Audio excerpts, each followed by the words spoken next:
The Tao of Self-Confidence, episode 372.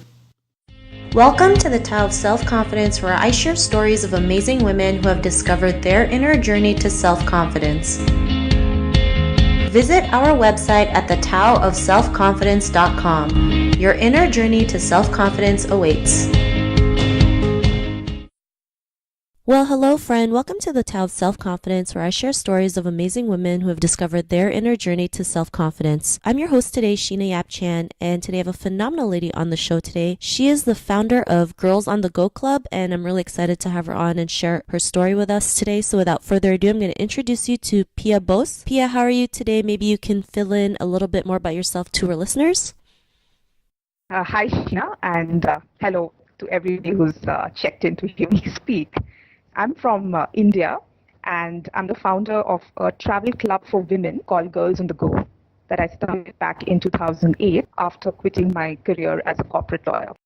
Thanks for sharing that. And Piya, what's your cultural background? Yeah, so basically, I'm Indian. I mean, for people who are not very familiar with India, there are more than 100 languages spoken in our country. So, I speak Bengali as my mother tongue, and of course, Hindi is our national language. So yeah, I come from a Bengali background, and if you've heard of the city Calcutta, I stay somewhere close to Calcutta. Thanks for sharing that. I didn't even know India had more than 100 languages spoken in that country, so thanks for sharing that. And Piya, what would be your favorite self-confidence quote? So one of my favorite self-confidence quotes that I really live by is that when you are leading an orchestra, you turn your back to the crowd. Thanks for sharing that, and that's a great quote that you mentioned. And in your own words, how do you define self-confidence? I think you either feel it or you don't. So I honestly cannot define it. But I think there is that moment where it's not like, we don't have fear of failure. But there is that moment when you are able to overcome that fear of failure and surrender to the invisible forces that do govern the universe, and choose to surrender, let go, and just trust that everything will fall into place, and just courageously go ahead and do whatever you want to do. So once you have been able to do this, automatically you get this feeling, which is the closest that I would come to defining self-confidence, but it's a feeling that I think defies description of any sort. Thanks for sharing that, and I love that definition that you mentioned, especially, we all fear that we're going to fail, right? Not realizing failure is a good thing, because sometimes it teaches us how to become a stronger person. It teaches us how to get back up and just keep going and going and going until we reach our goal or whatever it is that we want to reach. And like you mentioned, sometimes we just have to learn to let go and let everything fall into place, because it can happen. So thanks for sharing that. And Piya, what was your life like before your discovery of self-confidence? I think for me, and I'm guessing for everybody, that there are phases where you feel very self-confident, and then there's this other phase where you kind of totally plummet down into not being too sure about what you're doing, whether you're good enough, or all of those existential questions. So I think self-confidence comes in waves, if I might put it that way. So I wouldn't say there was this one moment where I felt so self-confident, and after that I've never ever felt the lack of self-confidence. So I think it's like a cycle. It just goes on and on and on. There have been like a few points that I can think of, where I did feel that kind of surge of self-confidence. So one was, when I was 16 and I had gone for this impromptu, not impromptu actually, it was a big plan, but it was my first solo trip ever on my own to South America. So I was hosted by a Rotary Exchange club. It was like a cultural exchange for students. So that was my first experience of really like letting go and, just going out there and discovering a part of the world I was absolutely not familiar with. So it was very, very scary for me at times, very lonely for me at times. But the highs of the whole experience, just immersing myself in a brand new culture. And I found people there very similar to be like Indians, very warm and, very open and all of that. So it really changed my worldview. Before that, I was a frog living in a well, So this experience was a mix of various emotions, but it really helped me to overcome a lot of my fears.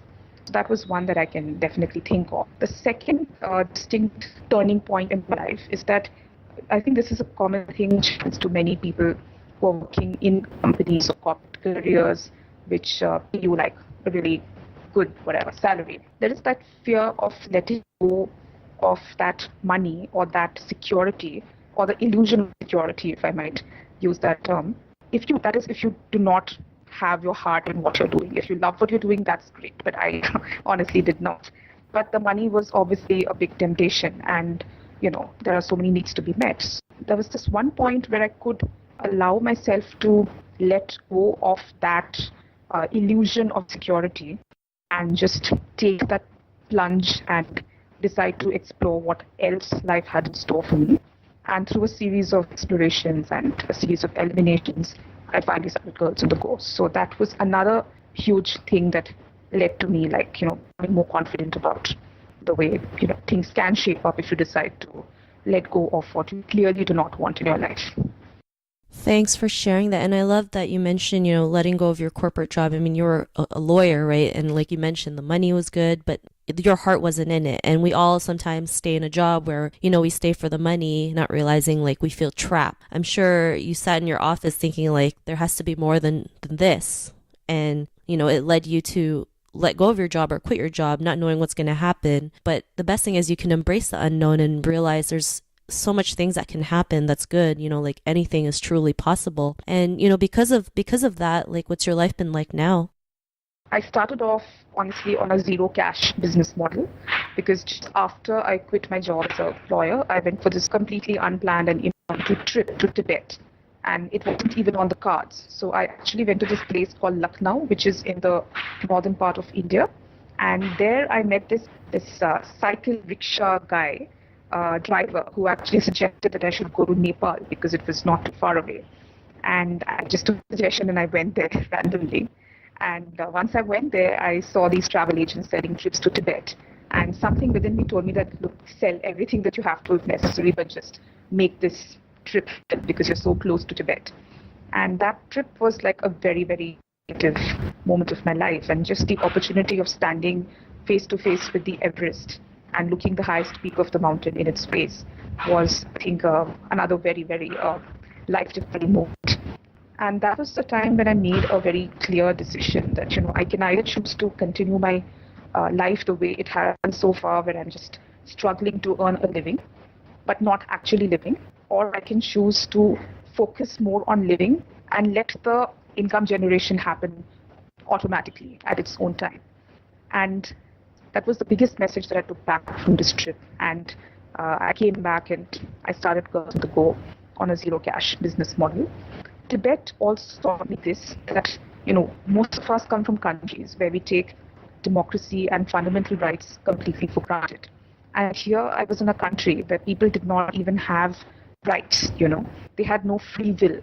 And that is something we take so much for granted in most of us, like, we're citizens of. So I figured that, even if we living in politically free countries have no money, nothing, nobody even supporting us or backing us, that's okay. But we do have free will. And honestly, my entire life, since the time that I made this decision, has just been an experiment in free will. And it's been an amazing, amazing journey. There have been highs, there have been lows, there have been times that I've questioned myself and all of that. But I have never ever wanted to go back to the format of life that I was living. Since 2008, I've taken women traveling to places that even I never dreamed of going myself, but I eventually did, to Antarctica, to Mongolia, to Greenland, and many other exotic places, and really, really far away and very remote places, and meeting like fabulous people around the world. It's been an amazing journey. Awesome. Well, thanks for sharing that. That's a great story that you mentioned. And it's true. Sometimes we take, the simplest things in life for granted. What we think is something that's so small, people in other countries think it's a luxury. And I think it's a great reminder to know, like, we are a lot more grateful than we realize, or luckier than we realize. And to the woman who is listening to your episode, she may be in her own journey of self-confidence. What'd be that one tip you would give to her? I've always seen my mother, my grandmother, elderly women that I look up to and I've been brought up by, keeping family as the center of everything that they do. Now, of course, it has its pros and it has its cons. The cons being that, you are just looking after family and, maybe don't have an opportunity to live life the way you want it and all of that. But I think the modern day woman can really find a good balance between having a a good family life as well as flourishing career, whether it's a corporate career or entrepreneurship or whatever you choose to. Because I do see a lot of pressure on women nowadays, whether it's in workplaces or women kind of sometimes self-impose it on themselves, where they feel that they need to kind of compete it out with men and be a man, like in the corporate space. I don't think that is necessary, because I think what makes women so beautiful is the ability to be able to do both. And I think, we have it in us to be able to keep our families as priority number one and shape everything around it without letting go of our identity. So that is also another experiment that I have been doing, at a personal level, because one of the reasons I also chose entrepreneurship as a career choice is because I wanted to be able to have more control over my time. So take it with a pinch of salt. You figure out your balance. Don't let anybody else define your boundaries for you. You figure out how you want to take things forward. Thanks for sharing. And if our listeners wanted to get to know a little bit more about you and what you do, is there any links or social media profiles we can connect with? We have a Facebook page, so you could just check out for Girls on the Go Club on Facebook. We're also there on, we have a website, it's called girlsonthegoclub.com, and email ID is girlsonthegoclub@gmail.com. Also on Twitter at GOTG Club. Thanks for sharing that. And to our listeners, if you want to connect with Piya, you can also head on over to the taoofselfconfidence.com and search for Piya's name. Her show notes will pop up along with everything else we talked about. And I just want to thank Piya for taking the time to share her story with us. So thank you so much. Thank you so much, Sheena. Not a problem. It was great having you on the show. And to our listeners, be on the lookout for another new episode of another amazing woman's journey to self-confidence. And we'll talk to you soon. Bye for now. Thank you for tuning in to another amazing episode of The Tao of Self-Confidence. Visit our website at thetaoofselfconfidence.com to check out cool resources, blog articles, show recaps, and so much more. Your inner journey to self-confidence awaits.